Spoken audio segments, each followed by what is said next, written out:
Hi class, welcome to MI407, Contextualization for North American Mission. I'm Professor Dustin Connor, and I'm excited to be journeying with you in this class this fall. And I just want to go over the syllabus really fast and make sure everything is clear and what your requirements are, and then what I'll be expecting of you, and also give you an opportunity to maybe something I say in an explanation may prompt some questions. You can email me to sort those out. Contextualization is a very fascinating subject.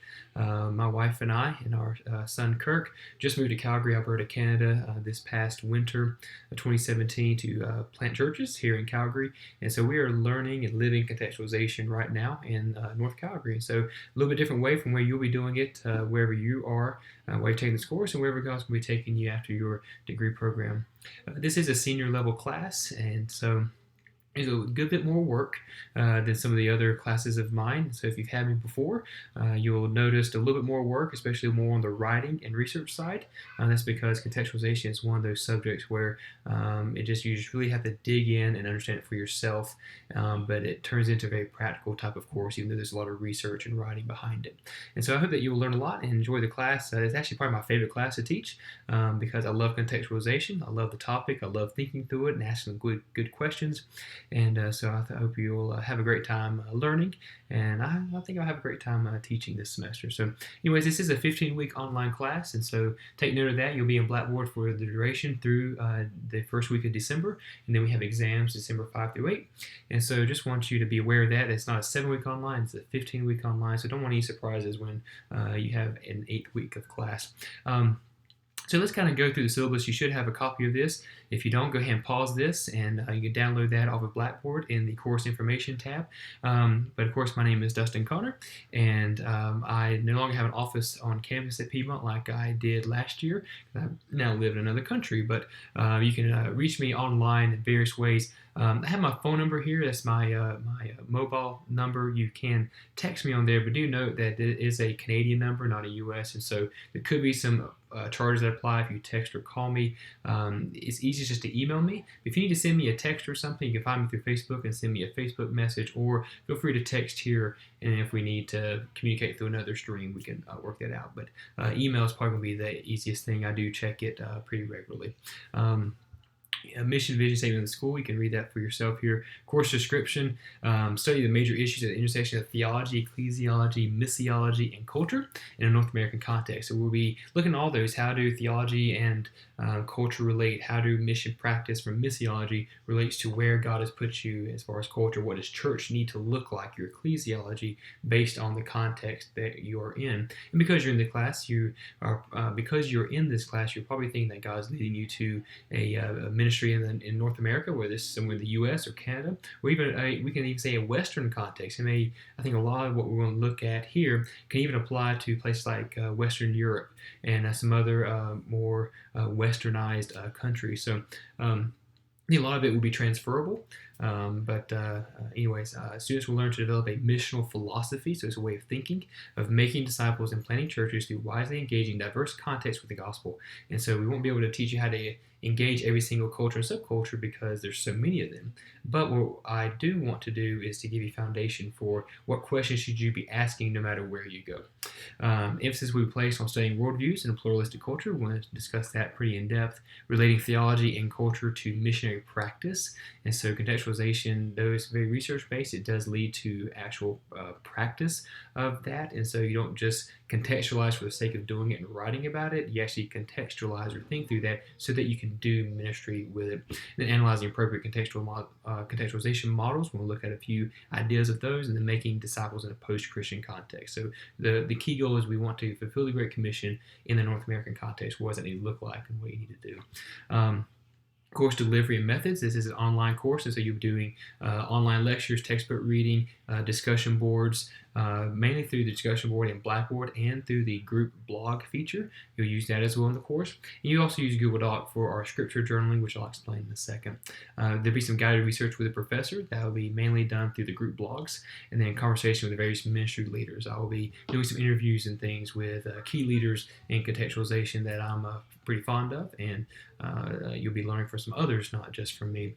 Do note that a week in this class basically goes from Tuesday morning, you can even say 12:01, midnight or whichever, 12:01 a.m. But basically Tuesday morning through the following Monday night. So everything will be due Mondays by midnight, basically 11:59 p.m. So every discussion board, every scripture journaling, every blog post or quiz or whatever it is that you need to turn in through Blackboard, it will always have a Monday night due date. Okay, the only exception will be if I grant an extension for the group because of some other circumstance, or just because I'm feeling really nice that day, and I give you an extra day or two to take an exam or something, which I'm prone to do. So just beware that I'm prone to give a little grace, probably because I needed a lot of grace when I was in school.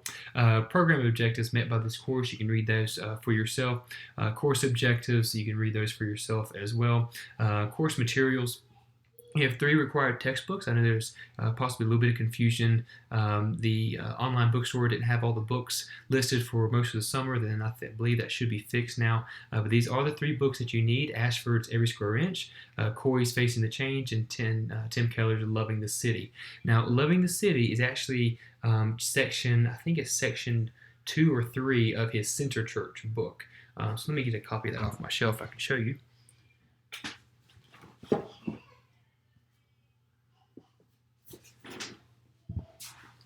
So this is the Center Church book. So you can actually go to the Piedmont Library. There should be a copy of this here, and some other professors may even have it on hand. But what they did is with this book, it's a fairly large book. It's quite thick and very small words, and it's 2 sides on the page. But yeah, this is actually part 3. Let's see, it's part 3, 4, and 5. Of this book. And so basically what they did, they chopped this into 3 separate books. So let me show you those just for reference sake, because these are all good to have. You can buy the 3 separate, or buy Center Church, you get the same one. The only difference with these separated books is that they have some interaction from other authors who kind of have not really opposing views, so to speak, but they just interact with what Keller wrote. And so they kind of give a response to his section or chapter, and then he gives a response to them as well. So it's good dialogue to see other scholars. Center Church does not have that dialogue. It just has just Keller's basic text. But they basically did 3 different books: Serving a Movement Shaped by the Gospel and Loving the City. Those are the 3 books. So this is Center Church just chopped up in 3 different books. So the one that you need is Loving the City. And so this is the one on contextualization, and you're only going to read 2 parts of it, okay? There are 3 parts of Loving the City for your textbook, and so you're only going to read 2 of the 3 parts, and the syllabus will explain that in just a second. So just note these are the 3 textbooks that you need, and I do believe there is a copy of Corey in the library. I'm pretty sure there's one of Keller's. I requested Keller for sure. I don't know if there's one of Bruce Ashford's Every Square Inch. It is a very small book, Every Square Inch. It's quite small. It's like maybe 5 by 6, if even that big. But the pages are quite small as well, so it makes for a very quick, very simple read, but it's very good. And then your other textbook that you will need, of course, is Facing the Change by Terry Corey. And so it has the different faces on the front. It is a good bit thick, but it's very good, very helpful, very comprehensive. So those are your 3 textbooks. Make sure you have all those before we start class. You will be reading them throughout, not in order. We won't sit down and read all through one book at one swipe necessarily. I kind of chose the different sections that fit with the course best, but they all flow together. You'll see how that works in just a minute. Required resources: your MyPIU applications, your student portal, all your grades, your official grades will be put there. You can also see your grades in Blackboard. They just won't have the weighted percentages. And so just check the syllabus. I don't usually put the syllabus inside of your student portal. I keep that inside of Blackboard, so you can access everything there. So make sure you're keenly on Blackboard and your Google Drive, because we will use Google Docs for some things.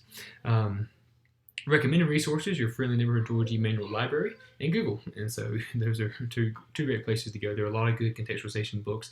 And I would even say that Mr. Hayes on campus, the international missions professor, he also would have a lot of books and things to point you to regarding contextualization in a broad international missiology sense, whereas we're choosing books that are more specific to a North American or Western context. But he would have a lot of great resources, or at least can point you in the right direction as well. So feel free to chat with him. His office is in Stevens Building. Course requirements: let's go through these quickly. In all my classes, we always do a scripture journaling every week, and in this class, we will journal through the book of 1 Corinthians. And so each week, you will journal a chapter. The document has 2 questions you answer. You do your name and date, and then you answer the 2 questions with 2 to 5 sentences each. And every week you also need a comment with a comment feature in Google Doc on another student's post as well. So I'm looking for 16 entries, 16 posts.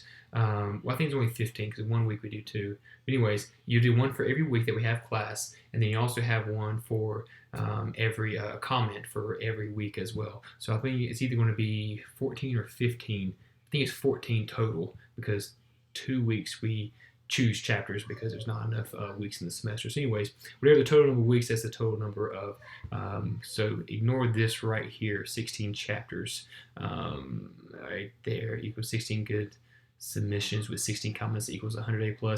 That should be 14 because there's 16 chapters in the book, but 2 weeks you do either like chapter 13 or chapter 14 because of the way it fit. So anyways, just do one a week and you'll be good. Discussion board. Each week you will have a discussion board post, and I'm trying something a little bit different for this particular class with a discussion board. Instead of just taking something from the textbook, a question, and to say, what are your thoughts about it? We're going to do that, but I do want to throw in, not every single week, but I do want to often throw in a question and actually an assignment for you to do outside, and you report back through discussion board. For instance, we may be talking about different views of Jesus, and maybe one of your discussion boards will say, go and ask someone, a stranger you don't know, or someone of another faith that you know, or something like that. Ask them what they believe about Jesus, and you will come back and simply you will have that conversation with the person. So it's evangelistic in nature. It may spur some good gospel conversations from it, but ask them what they believe about Jesus, and then you'll come to the discussion board and report that. And so some of your discussion boards will be just interacting with either text or the lectures and just sharing what you think, but some will have application of the course content. That's why I highlight it there. So I just want you to know that. That's going to be, I think it's going to be a little bit fun. You have a very easy assignment to do, which could lead to some good evangelism, disciple making. And so up here where we are in Calgary, everyone here has a very different view of Jesus. We're actually starting a Bible study this semester. The whole semester we're doing the I am statements from the book of John. There's 7 of those, but we'll spend 8 weeks going through them, and or 8 sessions going through them, 2 a month. And the title of our thing, our Bible study, that's our first one as a new church plan, as a home group. We have about a dozen right now. It's going to be Jesus, who he is and why he matters. Because here, we'll talk with so many different people about who Jesus is, and there's very different views, depending on if they have a Catholic background, if they're atheist, if they're Hindu, they're Buddhist, or they're Sikh, or they're spiritual. I mean, it is all kind of different answers. And Jesus is often mocked up here. I was actually in a store a few hours ago with my wife, and there's a little book in there called, it was like famous historical people, like who was Thomas Jefferson, who was Amelia Earhart, and different ones. And they said, who was Jesus?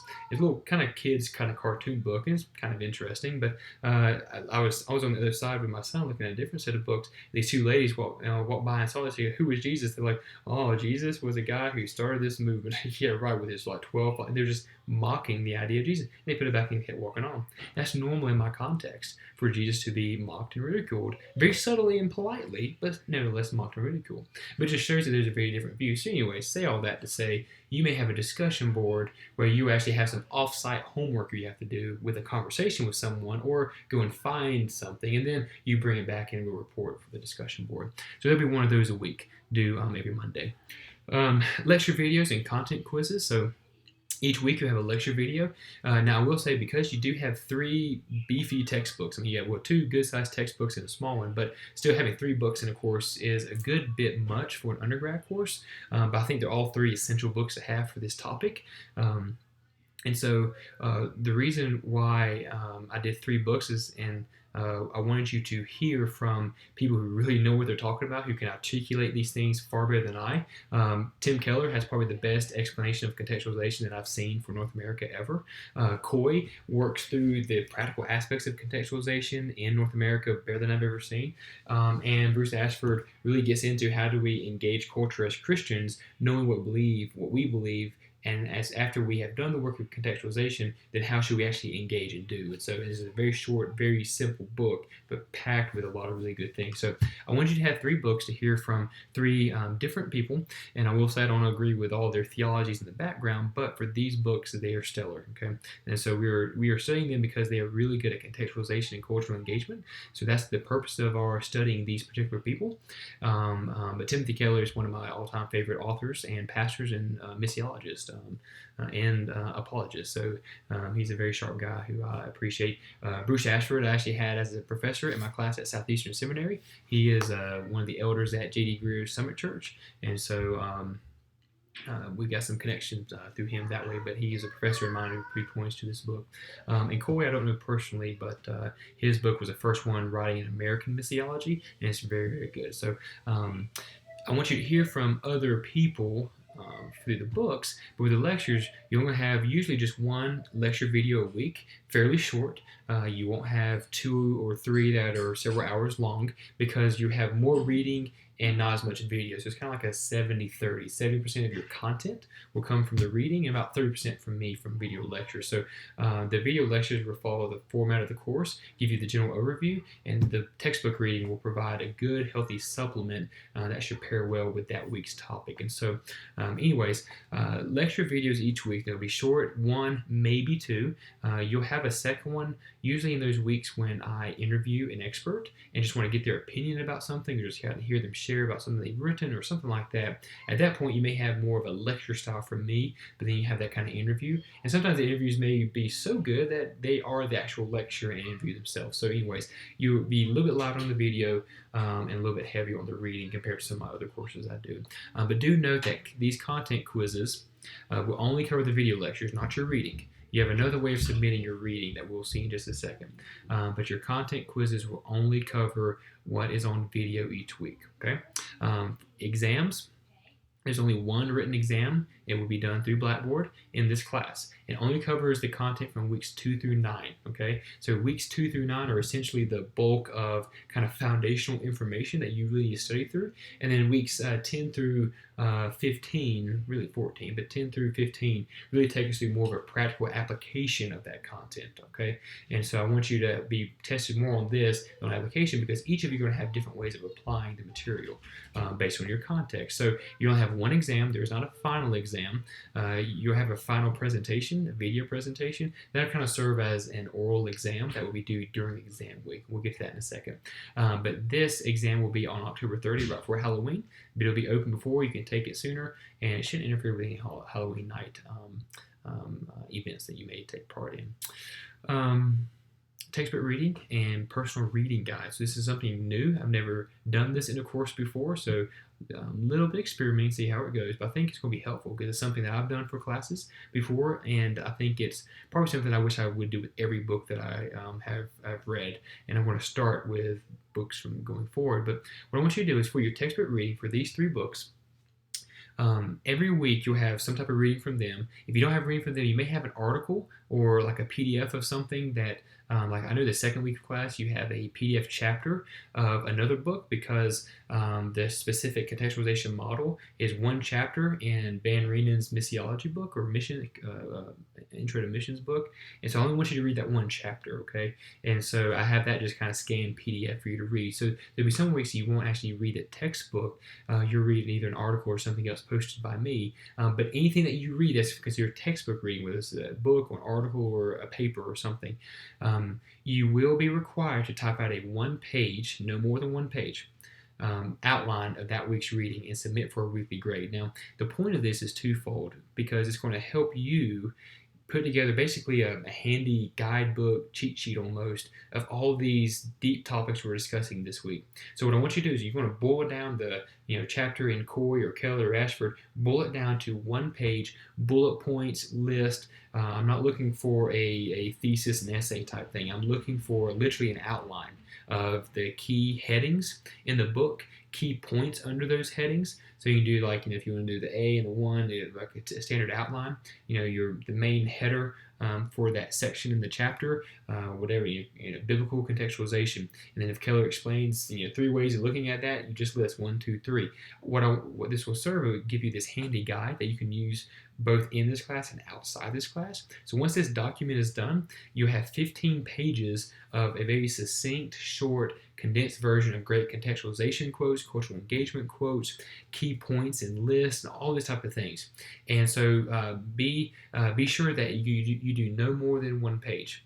Okay, so I don't want a page and a half. If you go over a 1-page document, 8.5 by 11 standard size, if you go over that, I will deduct points. Now, if you need to be creative and extend your margins, you can go down to a minimum an 11 size font. I don't care what font you use with Arial, Times New Roman. I really don't care about that. What I do care about is that it's nothing less than 11, so I can actually read it. But you'll find that you'll want to put a lot of words on here. You do Times New Roman 12, that's completely fine. Don't do like 15 or 18 size font and cheat out. Don't do that. 11 or 12 would be great. But these will give you this handy guidebook to have, and it's going to let me know that you read the book. It's going to let me know that you read through and saw, because I've read all these books. I've read every section that you're reading. In my books, I have the key things highlighted and underlined already, and so I'll be able to note that you missed a whole big section of a really key list, and it'll be at that point that I will dock points for not really covering all the key points. So don't feel like you have to get everything. Get the main things. Get good quotes, key phrases, key lists, those type of things. If you have a question about that, just email me and we can discuss it. But you'll actually submit the whole document each week. So you just keep one running document, whether you want to use a Google Doc or a Word doc, anything is fine. But I want you to submit the same one every week as you update it. Okay. So the first time you submit it next week, it will actually be just 1 page. The second week it'll be 2 pages. And the next week, 3, 4, 5, all the way through, I think, 14. So I think either 14 or 15 pages you have total. And so the reason for that is so I can kind of see your progression and know that you've been keeping up with it as well. And it lets me kind of go back and make sure that you're on track, not missing anything. So anyways, just keep note of that. So my goal with this is, 5, 10, 15 years down the road, you're in maybe a new ministry setting, or you're revitalizing a ministry, or planting a church, or you're a business person trying to help your church figure out how to do small groups in a different type of community near your church, whatever it is. I want you to remember, hey, I've got this kind of handy guide of contextualization of what questions and things should I ask, how should I go about actually engaging my local context with the gospel, what does church need to look like. So I'm hoping that you'll have this document to use. So feel free, after you turn it in for me on this floating document, you can even use the same document for lecture video notes. The lecture videos that I'll be giving that will pull from other sources as well and have other lists outside the reading in addition to the reading. And so feel free to add that to it as well. Just make sure that I can see that this is the reading guide for Ashford chapters 4 through 8. Whatever it is, that needs to be your header at the top, and then let me see that 1 page below. And then the next page can be your video notes for that same week. So turn that whole document in. I can look and see. I'm smart enough to figure that out as long as you have it titled correctly. But have this as a good, helpful document. If you get at the end of the semester, you have a 20, 30-page document of contextualization that summarizes 3 books and the crazy thoughts of a professor's mind, then hey, I think it's hopefully a good win for you. The final one will be due on December 4th, but you turn it every weekly. Last one, December 4th. This is 20% of your grade. It's a hefty bit because there's a lot of reading, but I want to make sure you do it well. And your final thing is a contextualization research project. This is a 10-page paper you'll turn in. You actually use the missional helix, which is something we'll be discussing in week 3. And the missional helix is basically a tool for doing the work of contextualization. It gives you a set of questions and a way to work through and process it. And so something I've done a good bit of digging into and research in, and I've written some papers about, and one of those you'll actually read to kind of give a summation. But anyways, we'll use the missional helix, and I'll walk you through this through the video blog, the discussion blog. But the point is you're going to pick a topic, okay? And I'll give you some sample idea topics. Once we get into that, you'll pick a topic in the next few weeks. You'll start thinking about that.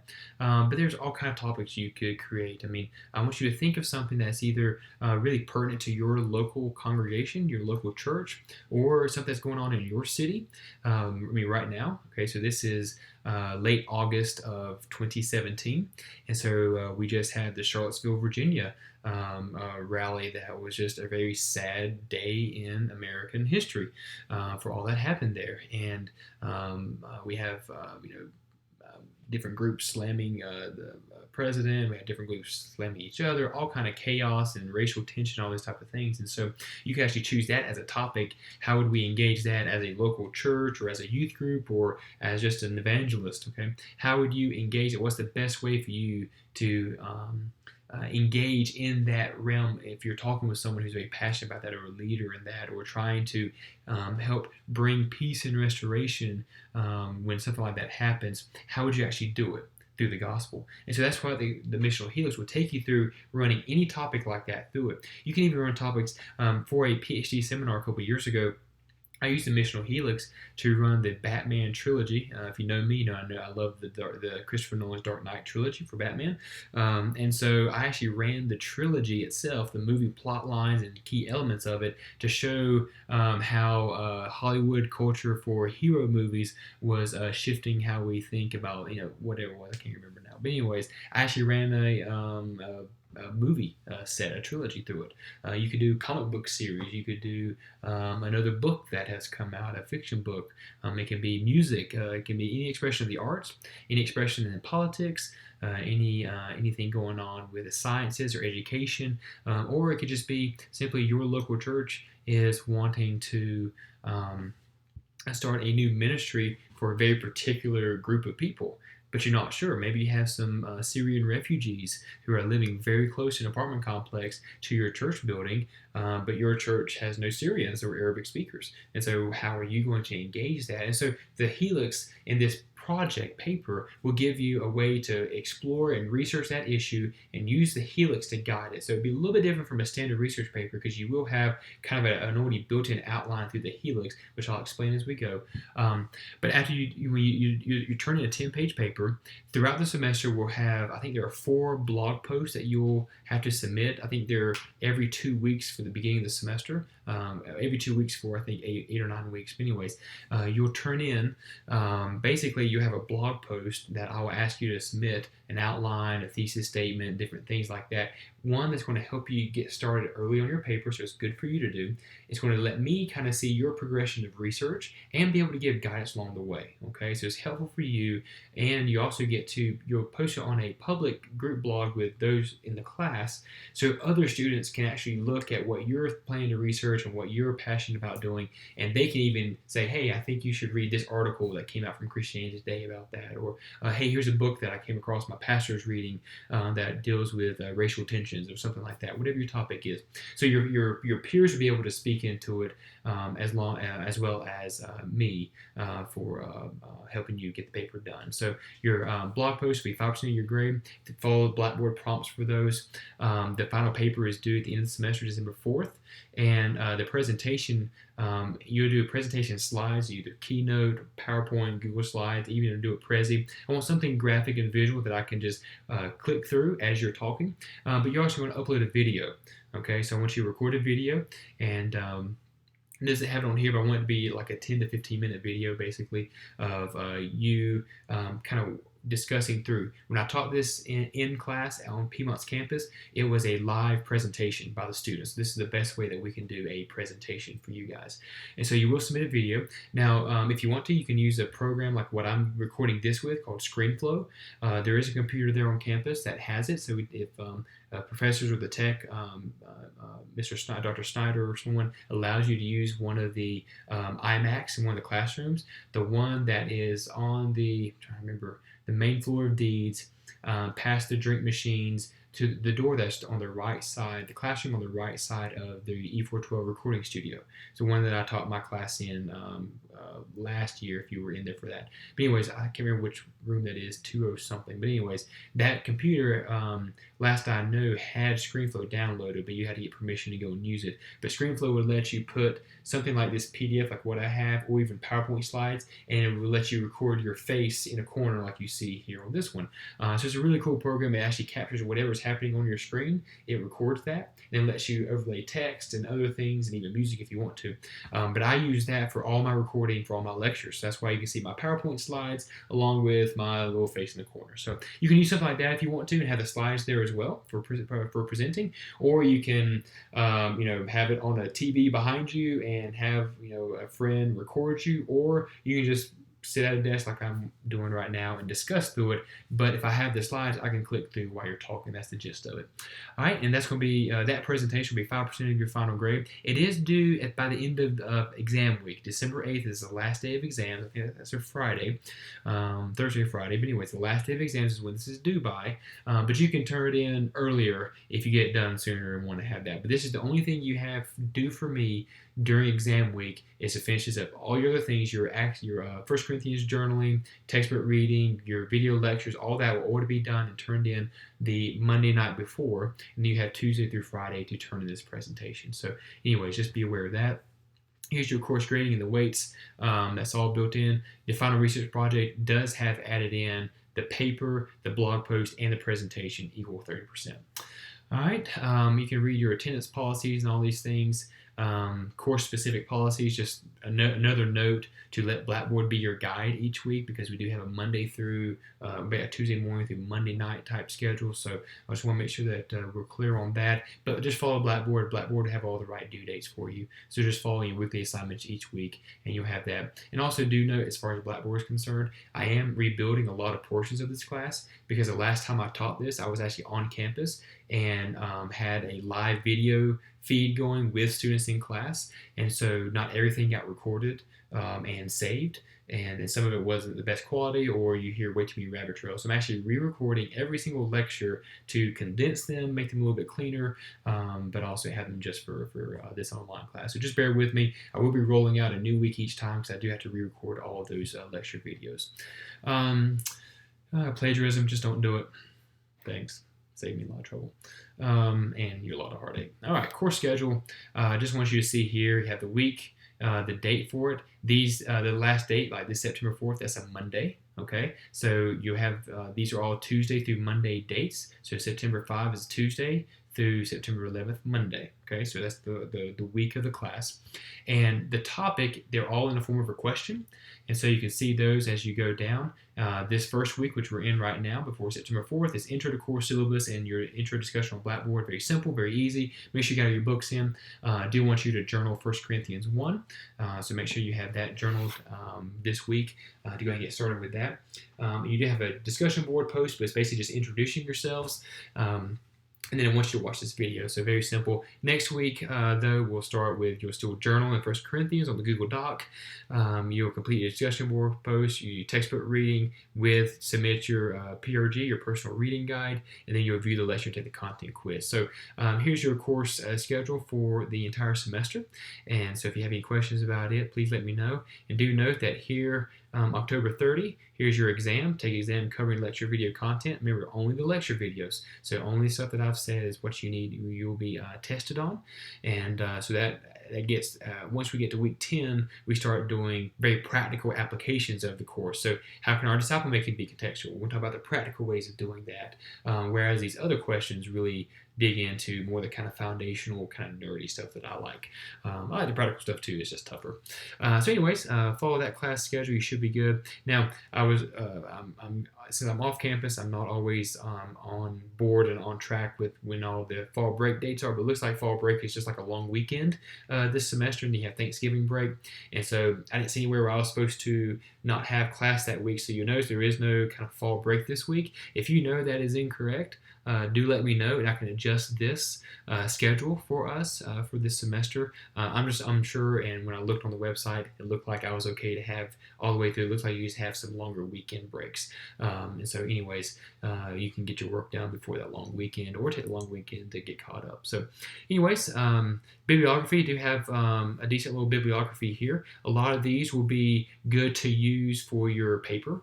And so now what I don't have on here, I basically just have books that are based on contextualization, missiology, and cultural engagement. Okay, so if you're doing something like, for example, if your paper is on racial tensions in the southern U.S., then I don't have a book listed here specifically for that. I didn't go into every specific topic like that. These are all just very much dealing with missiology, contextualization, cultural engagement on a very foundational level. But all these would have very good key points and foundational aspects for you for that paper. And this is just a list of some of my favorite books that I've read. And I don't have all of these. I probably have a little over half of these.